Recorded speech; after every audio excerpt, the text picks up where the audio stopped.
A New York judge has handed former President Trump a crushing defeat in his civil fraud case by offering him to pay a staggering penalty of $355 million.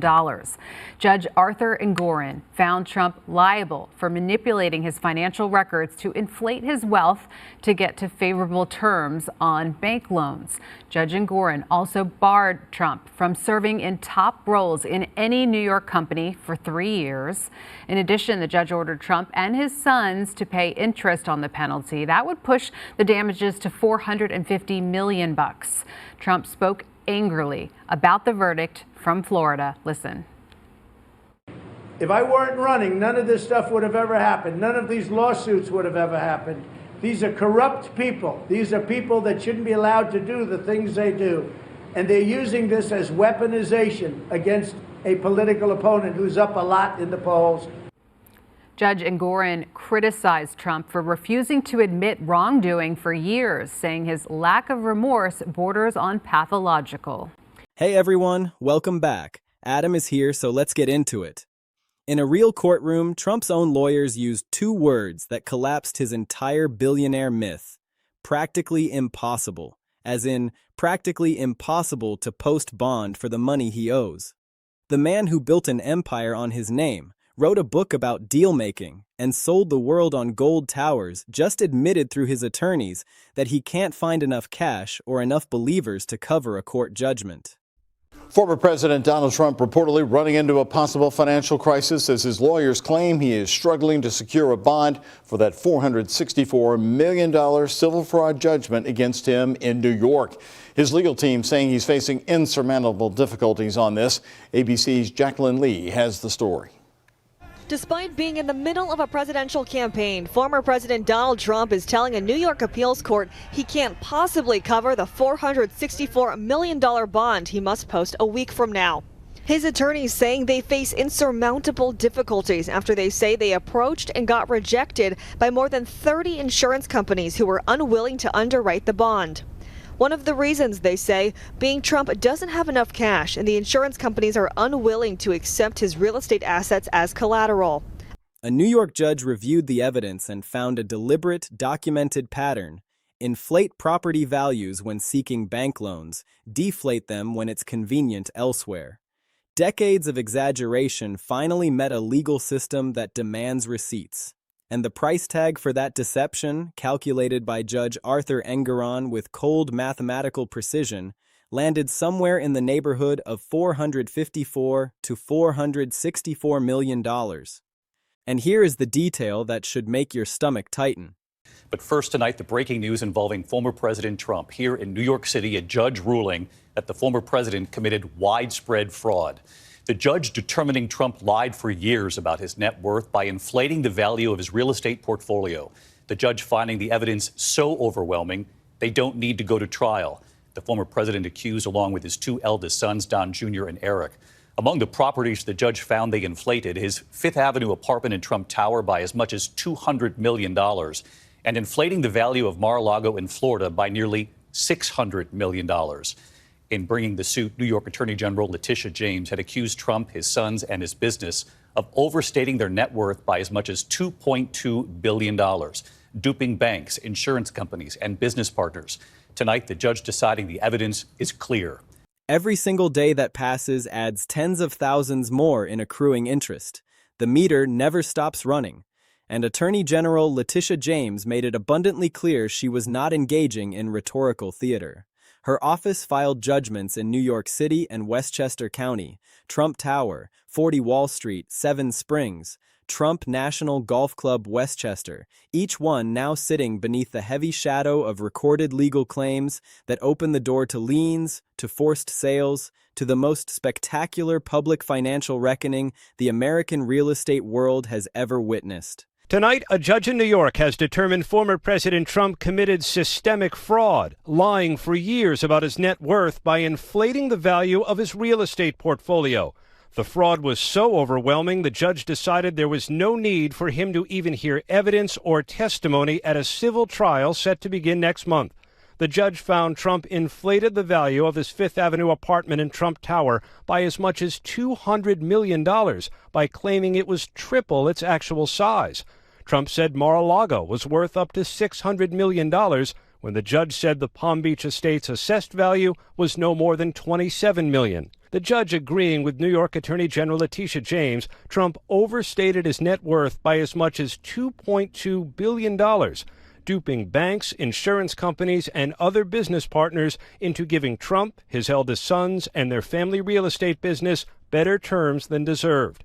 Trump has consistently denied wrongdoing and has attacked the Attorney General and her case. But tonight, the judge rejected each of Trump's defenses, calling them bogus and deceptive, and saying at one point Trump's denials were straight out of, quote, fantasy world. This was not a warning shot. This was the artillery being positioned and aimed directly at the heart of everything Trump has ever claimed to be. What makes this story so much bigger than the dollar figures and the legal filings is what it reveals about the vast chasm between the image and the reality. The image is so familiar, it feels like part of the American landscape. Gleaming lobbies, gold-plated everything, a man so unimaginably wealthy that no one can touch him, no one can buy him, no one can influence him. The reality, laid bare across thousands of pages of court filings, trial transcripts, and the judge's meticulously detailed findings, paints a radically different portrait. This is a business operation that apparently could not secure the financing it needed without systematically lying to the very banks and insurers it was dealing with about the fundamental value of its own assets. Let that sink in for a moment. If your properties are genuinely worth what you shout from every rooftop and print on every financial statement, you do not need to fabricate the numbers to get a loan. The fraud was not merely a crime of excessive greed, it reads like a crime of necessity. The documented pattern of misrepresentation strongly suggests that the financial bedrock beneath the Trump Organization was never as solid as the polished marble floors and the perfectly manicured golf courses were designed to make you believe. A judge found all of this on the record, with specificity, with evidence, and with a penalty that nearly pushed the entire empire over the cliff into forced liquidation. The man who built his entire political identity on being the ultimate winner, the master dealmaker, was apparently playing a hand so weak that only systematic fraud could keep him seated at the table. And we need to talk about Letitia James because what she accomplished here deserves far more attention than it typically receives in the daily churn of news cycles. She did not stumble into this case. She constructed it brick by painstaking brick over the course of years. Her office launched the investigation way back in 2019 after Michael Cohen's congressional testimony raised specific, troubling flags about how Trump's financial statements were being assembled behind closed doors. Her team spent years gathering documents, interviewing witnesses, cross-referencing financial records, and building an evidentiary fortress that would eventually become one of the most consequential civil fraud cases in the history of New York State. And when she finally walked into that courtroom, she did not flinch at the political inferno that erupted around her. Trump attacked her publicly, viciously, and without pause. He called it all a witch hunt. He accused her of naked political motivation. He deployed every tool in his considerable arsenal to delegitimize both the woman and the proceedings. And she simply kept moving forward, methodically, professionally, presenting the documented evidence of systematic misrepresentation to a judge who ultimately found it compelling beyond any reasonable standard. Then came the judgment, and she made it crystal clear she intended to collect every last cent. She named the specific properties out loud for the cameras. She talked about skyscrapers with Trump's name plastered across them. She filed the legal paperwork in the relevant counties. She set the enforcement machinery into grinding motion in a way that forced Trump's legal team into a desperate scramble toward the appeals court, literally begging for a reduction in the bond requirement because the full amount was, in their own haunting phrase, practically impossible. One state attorney general, armed with patience, evidence, and an unwavering commitment to following the facts wherever they led, brought the most powerful personal brand in American real estate to the very edge of forced liquidation. That is an extraordinary act of accountability. The reaction from the financial world tells the rest of the story. And it might be the most damning chapter of all. When Trump's lawyers stood before the appeals court and confessed that securing bonding for the full $454 million was practically impossible, they were not engaged in legal hyperbole. They were reporting the cold, hard outcome of actual conversations with actual financial institutions whose entire business model revolves around evaluating creditworthiness. Bond insurers looked at Trump's situation. They examined the fraud judgment. They read the specific findings about systematic misrepresentation of asset values, and they declined to back him for the full amount. This was not a political decision made in a smoke-filled room. This was a professional financial risk assessment made by people who stake their own money on being right about these things. And what those assessments communicated, implicitly but with devastating clarity, is that the financial reality of the Trump Organization post-judgment simply could not support a bond of that magnitude. The institutions that evaluate risk for a living examined the books and determined the exposure was too great. This professional verdict, combined with the fraud findings themselves, creates an unmistakable picture of a business empire whose financial foundation is significantly more fragile than the gleaming image has always suggested. The gold fixtures are authentic. The brand recognition is real. The properties physically exist. But the financial substance lurking underneath all that real estate and all that branding apparently required systematic deception just to keep the financing structures operational. And now that deception has been judicially documented and financially penalized in ways that no amount of spin can fully conceal. Let us examine the specific properties that Letitia James had in her crosshairs, because understanding what was actually at stake makes the desperation in those court filings feel visceral rather than abstract. Trump Tower on Fifth Avenue in Manhattan. This is not merely an asset on a balance sheet. This is where he announced his first presidential campaign. His name has been affixed to this building since 1983. It is the single most iconic piece of real estate in his entire portfolio from a brand identity perspective. 40 Wall Street in the financial district, Seven Springs, the sprawling 213-acre estate in Westchester County, Trump National Golf Club Westchester, part of the golf empire that has been central to his lifestyle and his social universe for decades.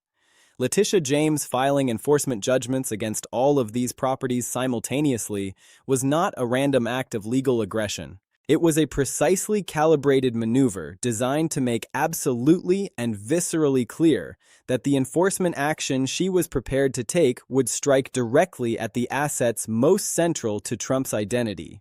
She was not threatening to seize some minor peripheral holdings that could be quietly sacrificed. She was telling him that the fraud judgment could cost him the very buildings and properties that define what the name Trump means in the world. And that threat, existential in a way that transcends mere dollars, is what produced the desperate scramble and the practically impossible language. The specific mechanics of the fraud itself are genuinely illuminating about how the Trump Organization actually functioned behind the gilded curtains. Judge Engoron's findings documented a systematic pattern of what the court explicitly called a staggering fraud. Year after year, in financial statements submitted to banks and insurers, Trump's properties were valued at dramatically higher numbers than the same properties were valued in other contexts or by independent appraisers. Mar-a-Lago, a property restricted by legal deed to use solely as a club and not developable as residential real estate, was valued on financial statements as if it were fully developable residential land worth hundreds of millions more than its restricted use value. Trump's triplex apartment in Trump Tower was listed at nearly 3 times its actual square footage, producing a valuation that was wildly inflated relative to the physical size of the space. 40 Wall Street's value was adjusted upward in ways that bore no relationship to market conditions or independent assessments. Seven Springs was valued based on development plans that had never received approval and faced serious regulatory obstacles. The pattern across every property was consistent. When Trump required elevated numbers to support financing arrangements, the numbers were elevated. When different circumstances demanded different figures, the figures changed. The same assets, different valuations, depending entirely on what the immediate situation required. That is not aggressive, but legitimate valuation interpretation. That is, as the court found, fraud. The financial logic that explains why this fraud was apparently necessary is crucial to understanding the whole picture. Real estate development at the scale Trump operated demands access to substantial and continuous financing. Banks and lenders make their decisions about loan amounts and interest rates based significantly on the financial statements and asset valuations that borrowers provide.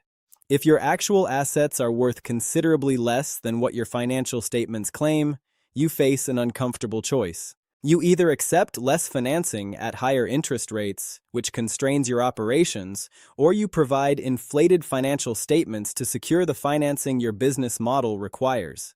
The fraud case strongly suggests Trump's organization consistently chose the latter path. And that tells you something profound about the underlying financial reality of the Trump organization's operations. A genuinely solvent and financially muscular business operation with the asset values its owner publicly proclaimed would not need to systematically inflate those values to obtain financing. The fraud was functional. It appears to have been necessary for the business to operate in the manner it was operating. And now the judgment consequences of that fraud, nearly $500 million plus daily accruing interest, are threatening the very assets the fraud was designed to protect. The irony is almost too elegant.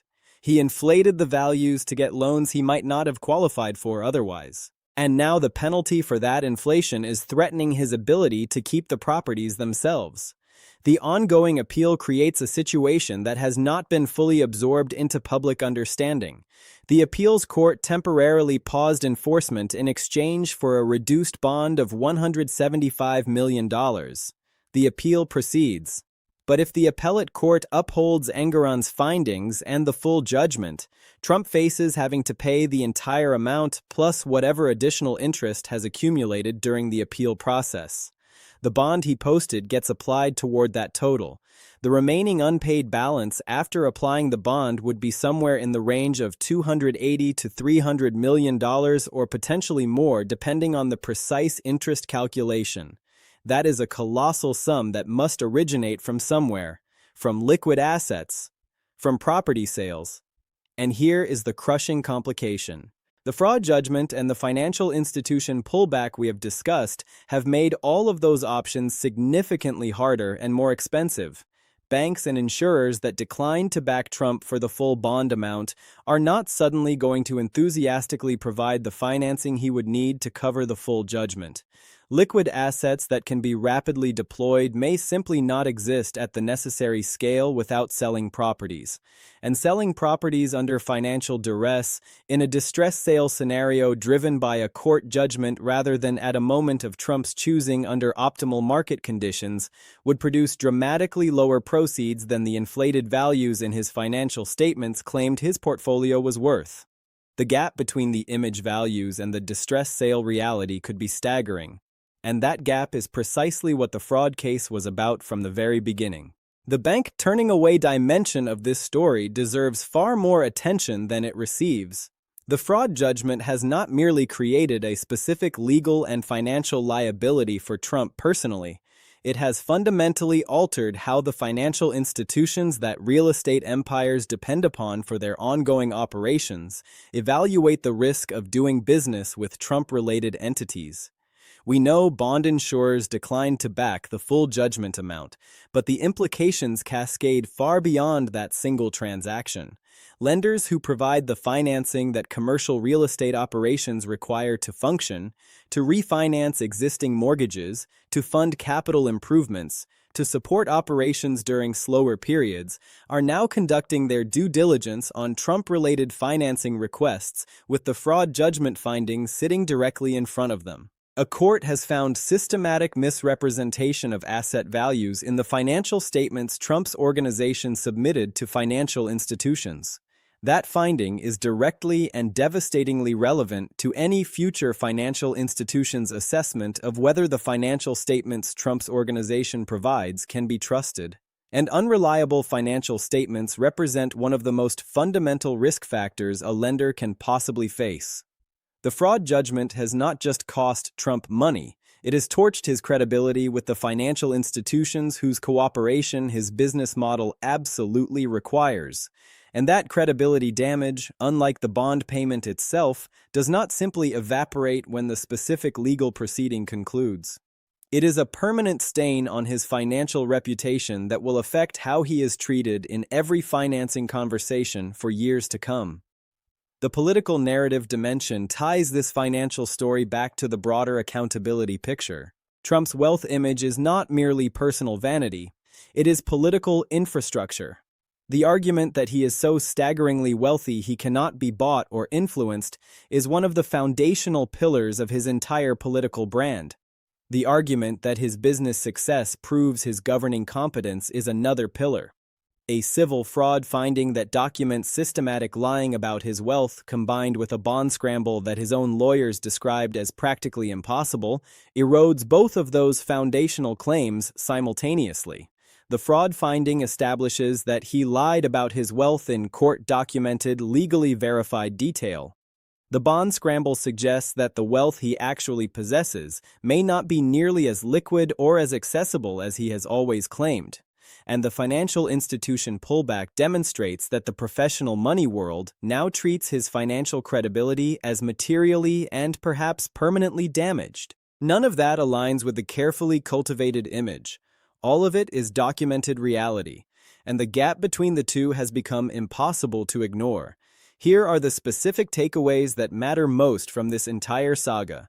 The fraud findings themselves, entirely independent of the financial penalties, represent the most authoritative and detailed public documentation of systematic dishonesty in Trump's business practices ever produced. Engoron's opinion spans hundreds of pages. It analyzes specific properties with granular precision.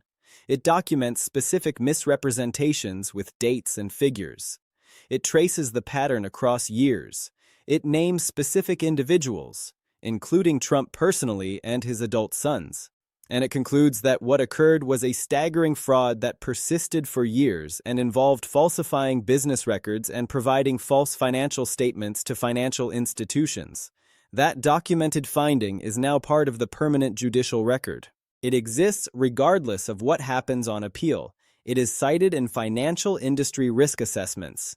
It is available to every journalist, researcher, and political opponent who seeks to make the case that Trump's wealthy businessman identity is constructed upon documented fraud rather than genuine financial achievement.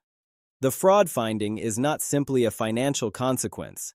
It is a reputational and historical marker that permanently alters the evidentiary foundation for how Trump's entire business career is understood and evaluated. The practically impossible bond language from Trump's own legal team represents one of the most financially revealing admissions in the entire case, because it suggests the liquid assets available to the Trump Organization are insufficient to cover a judgment that, while undeniably massive, should theoretically fall within the range a genuine multi-billionaire could manage. When someone with actual billions in liquid assets or assets readily convertible to cash faces a $454 million judgment, posting a full bond while an appeal proceeds should be challenging but not practically impossible. Practically impossible implies that the readily available liquid resources were nowhere near sufficient to cover the bond without potentially having to sell or encumber the very assets the bond was intended to protect. That implication aligns perfectly with a business empire that is heavily leveraged, as most large real estate operations are, and whose apparent wealth is tied up in properties whose actual value may be considerably less than the inflated numbers in the financial statements. The practically impossible language is a window into the financial reality that the fraud was designed to obscure. Letitia James's enforcement strategy, filing judgments in multiple counties simultaneously, and naming specific iconic properties publicly, was a masterwork of legal and political pressure application that produced the exact outcome she sought while demonstrating a level of accountability enforcement rarely witnessed against figures of Trump's political power and public stature. By naming Trump Tower and 40 Wall Street and 7 Springs specifically, by making the enforcement action concrete and iconic rather than abstract and theoretical, she created a political and media environment in which the stakes of non-compliance were viscerally obvious to everyone, most critically including Trump himself. The practically impossible bond language and the desperate scramble to the appeals court for a reduction are evidence that her strategy succeeded. She generated enough genuine fear of losing the properties most central to his brand that he paid $175 million, and his lawyers made admissions in court that will be cited for years as evidence of the real financial situation beneath the image.